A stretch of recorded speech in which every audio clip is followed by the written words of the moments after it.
Hi, I'm Trent Kiesling, and this is a Thiel College Alumni Spotlight. I'm here with 2015 graduate Ronnell Hunt. Ronnell graduated with a Bachelor of Arts in Media Communication.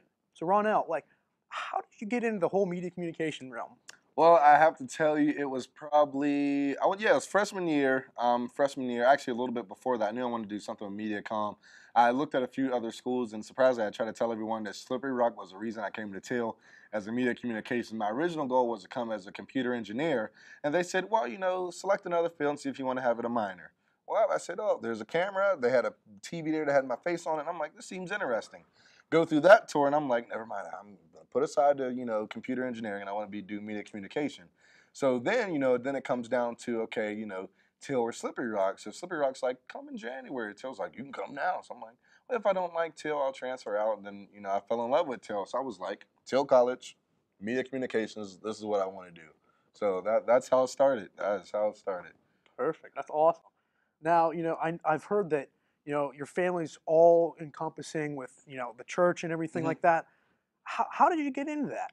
Was it just, you just passed down through generations, kind of like, hey, it's my time to shine? Hmm.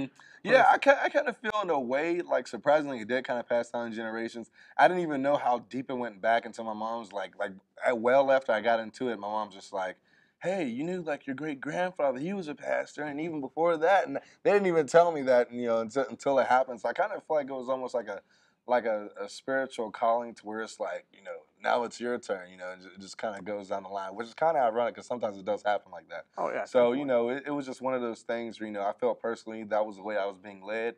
And, after I decided to go that route, then I find out like, hey, I have like lineage of family behind this thing. So, it was just amazing to, just be representing my family name in, such a high spiritual manner, man. Definitely. Yeah, it was like set It destiny, was of like said course. Yeah. destiny, Oh man. I yeah. feel like I was like a Lion King. They're just holding me up for the pride, dude. It Like was you're the next in yeah, line. I was Yeah, like, I'm the next in line, the next king. All right, yes, let's do it, man. definitely.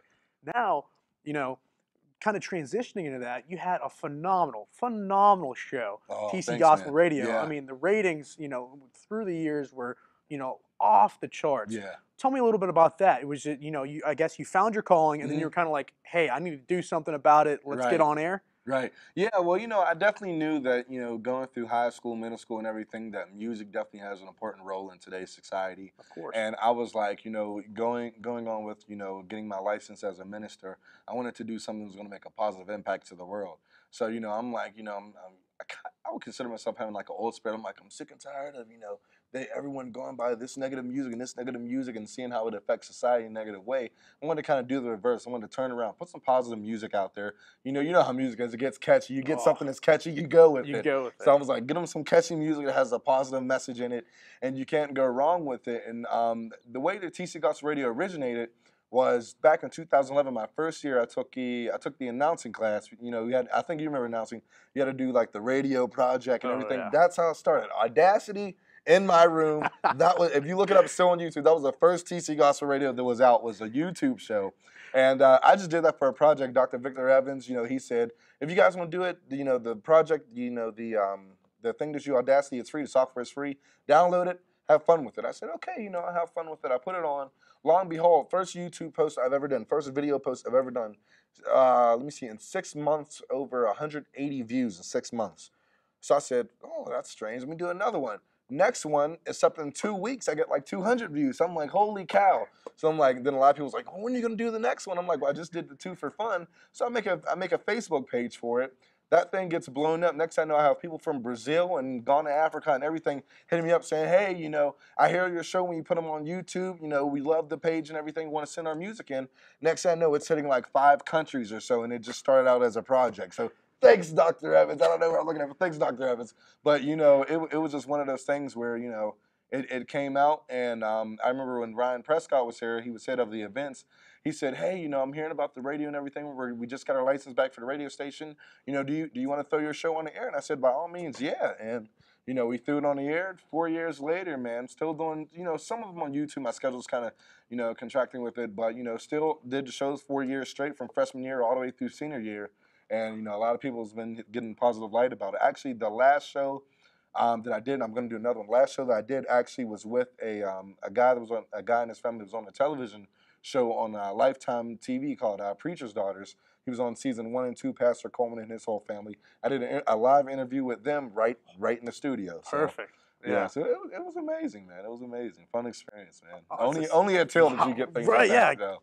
It's just hilarious how it blossomed from a project and now it just from a project that's dude, phenomenal. it's amazing. You couldn't write a better story with radio like that. So. That's awesome. It was cool.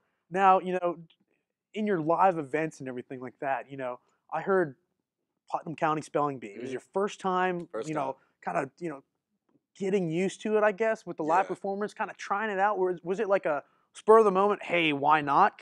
Or were you just ambitious enough to say, hey, I've wanted to do this for a while. Now's the chance. Yeah. Well, dude, listen, man. Honestly, it was one of those things in the back of my mind. I was like, I always wanted to do this, and it kind of helped out with wrestling too. You get that character. But I was like, I always wanted to do it. A couple people tried to talk me into it. In high school, I'm like, whenever you do the right musical, I'll do it. I was one of those guys. I'm not gonna lie. This will be an undercover pleasure, but I'll say it. I was one of those guys. I was a High School Musical fan. High School Musical. Go. So I said, listen. Got that on tape. Yeah, High School Musical. I'm telling you, watch them all. High School Musical. I told them in high school. I said, if you guys just do High School Musical before I graduate, you'll definitely get me in it.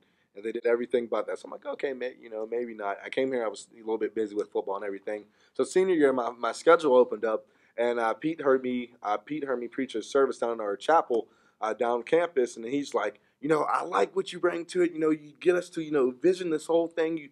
I see this character inside of it. You should try out for our musical. And I'm like, yeah, why not? I got a little bit of free time. Why not? What's the worst that could happen? If I get it, it'll be fun. If I don't, at least I tried. And long behold, I got the part of Mitch Mahoney, and then the side parts. I also played Olive's dad, and I played Dan's dad. And it was one of those things, definitely fell in love with it. I've worked with a great cast, great staff. The orchestra was amazing. Our stage manager, floor manager, everyone was amazing. Pete was amazing. And it was just like we were all just like one small family, just one small unit. And, working with months on that show and just having fun each and every night that we practiced it, and each every night that we, whether it was reading lines or trying to run a full show, we had absolute fun with it. And I think it definitely showed out on the stage. And so it was one of those things that I was glad I went for it, and I was glad I got it, because it's just an experience like other things that you do in life. You can only experience it in that atmosphere. And it being like a small black box theater like that, close interaction with the fans. I got to be a character that I'm not using myself, tattoos, fake drugs in the pocket, everything bandana on the head. It was fun just, stepping outside of the box, being a different character. It was cool. Oh, yeah, seeing it all come together and everything like that. It was amazing. That's awesome. The funny thing was I went to Walmart probably about a week after the show, and it was just this random lady. Doesn't go to Thiel, just like a full grown woman. She's like, "Hey, you were that Mitch Mahoney guy. It was in the Putnam." And I'm like, "Yeah," like she didn't know my name. She just Mitch Mahoney. Yeah. Like, oh hey. Yeah, I was like, "Hey, how's it going?" I'm like, if I was a celebrity, not like, "Hey," he just called me by my character name. Like, yeah. So it was cool, and I think it definitely made a good impact not only on Thiel but just on, the community in general. I think a lot of people from the Greenville community alone came out, and then unlike other shows that I've seen, whether I was in them or not, it was interaction. I think you were there for a couple shows filming and everything. You guys did phenomenal. It was, just a different show every night. New people, certain things kept you on your toes. Kept you on your toes. Absolutely. To me, it only kept me on 9. It still kept me on my toes, man. It still kept me. So it was a fun experience, man. Definitely. Now, you did the live performance and everything. You're hopefully, we're trying to, but you're competing for a contract with WWE. Yes. Did that sort of just, kind of transition into that? I mean, you did the wrestling before, correct? Yeah. So it's kind of like everything all kind of encompassed together. They work hand in hand. Yeah. So, I mean, was there any, of course there's difference, a lot of physicalities and everything. Are you in the same mindset as acting as well as the wrestling deal, or is it more spur of the moment when you're wrestling? Right.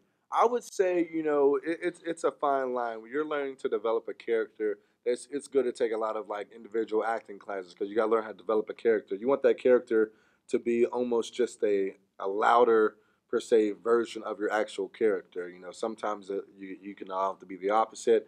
Then other times it's just going to be an extended version of your actual personal character. So when it comes to character development, you definitely has its ties, hand in hand, everything. But with wrestling, it's a lot of it is spur on the moment, man. You just gotta expect the unexpected. I can show tons of clips where you don't know what's going on. Like the last show I was in, right in Brady, PA, for 5 Star Wrestling. I was in there with a guy that was 350 pounds. For some reason I try to hit him with a clothesline. He ducks it, and I get like almost like a rock bottom slam.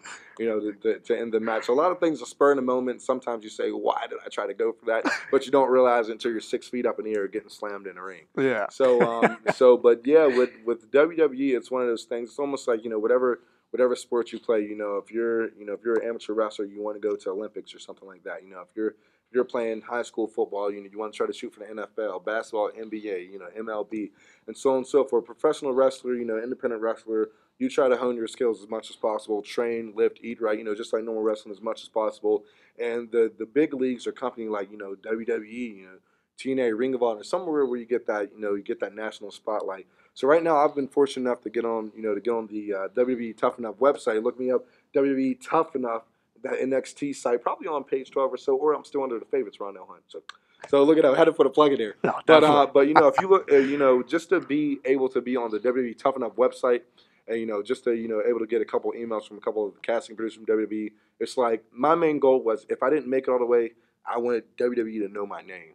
And I feel like I made that impact. But we're still in the casting. The show actually is June 23rd on the USA Network, and there's still time. So if you can vote, look on Facebook. If you can share it, Facebook, Twitter, Instagram, whatever social media platform, find a video on WWE Tough Enough, and just share it away. Share it, share it, share it until you can't share it anymore. Hashtag Ronnell Hunt. Hashtag Tough Enough. And hopefully the goal is whoever is casted, whoever wins the whole thing, 1 year, $250,000 WWE contract. That's some nice cash That's going gonna there. pay some Thiel bills, That's some right? right. It's gonna pay off some college. That's gonna Kind pay of off sit some back. college. There you go. Sit back. Provide for my family. Yeah, of So course. be able to sit pretty. But that was the main thing. I wanted to do something, and also it goes back to the minister thing. I wanted to do something that I can be more shined in a national light and make a positive impact to the world. And what better way than WWE, which spreads to each and every country, sells out almost every football stadium it has WrestleMania in. And so hopefully you'll see the Rev on WWE, man. There We're you we're go. working on it. We're There you working on go. it, man. Yeah. Now what we heard. The whole campus kind of Mhm. knew.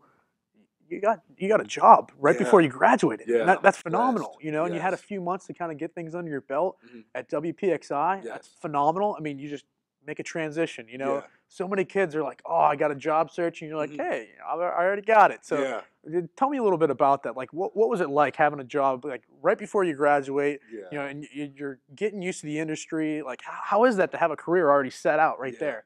Yeah, well, a lot of people saying, even in our career development class, they said it's not what you know, but it's who you know. So you can know a lot, but sometimes, especially with a career within the TV world and how competitive they are, sometimes you just need that extra networking boost. So definitely got to give a huge props to Mike McElroy, Vince Sims, who's now in Atlanta. He used to work for WPX. Now he works for CBS Channel 46. Brandon Hudson, he's also a reporter down at WPXI, and Mr. Jonas Cheney, he works behind the scenes at WPXI. So I was able to talk to them. They both had a very important role in helping me land that job. And it was amazing because that was one of my childhood dreams. Once I decided I wanted to do something with media communications, I was like, I looked at a lot of stations, and there was a particular event when I lived in Pittsburgh. There was a news station that came. I forgot what story they were doing, but we had like a almost like community outreach type thing. Right. And the guy sat right next to me. I just see this camera with this huge light on it, and this guy's talking. I'm like, I'm on TV, and I'm trying not to look at the camera. And long and behold, it was WPXI.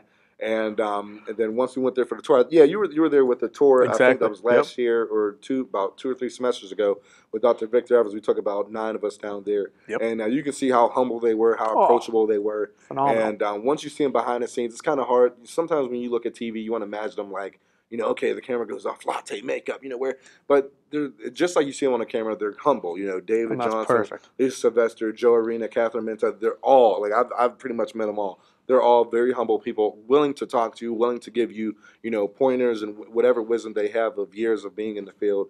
And that was one of the things that attracted me when we took the tour, and even before that. And I was like, whatever I want to do, I want to at least try to get at WPXI. Oh, of course. So Yeah. I kind of did the no. That was the firstly only job that I applied for, and I was like, if I don't make it, then I'll apply for others. Of course. And ironically, I've been blessed enough to I was able to receive that job, and I started that 2 days after Easter break. So it was pretty cool on that. Jumping from Greenville down to Pittsburgh and waking up at 1:30 in the morning, and I only got about 30 minutes of sleep. Wasn't too pleasant, but once you get down there, they put a smile on your face. They welcome you like a family. There was a TV in there that just says like "Welcome Ronnell Hunt" when I walked in the door. It was right there, and just to have everyone say, "Hey, you're new here. What's your name?" It makes you feel welcome. That everyone's willing to talk to you. You just feel part of the team. First day on the job, you feel part of the team. So that's fantastic. It's amazing. That is fantastic, and that's so amazing because not too many people can say, "Here's my childhood dream." Yeah, and this is I'm here. Right, this is where I'm at. Right before you graduate too. Yeah. So it was like I legitimately walked off the stage and had to be at work the very next day. So I walked off the stage, ate dinner, and said, "Okay, I have to go home because I have to wake up in about 6 hours." Right. Yep. Set the alarm. Here we go. So it was amazing. Like I legit walk out the cap and gown and put on a nice pair of pants and shirt. I'm right at the television station. It's cool. Nice sigh of relief. Like I'm here. It's there you go. Finally, a degree.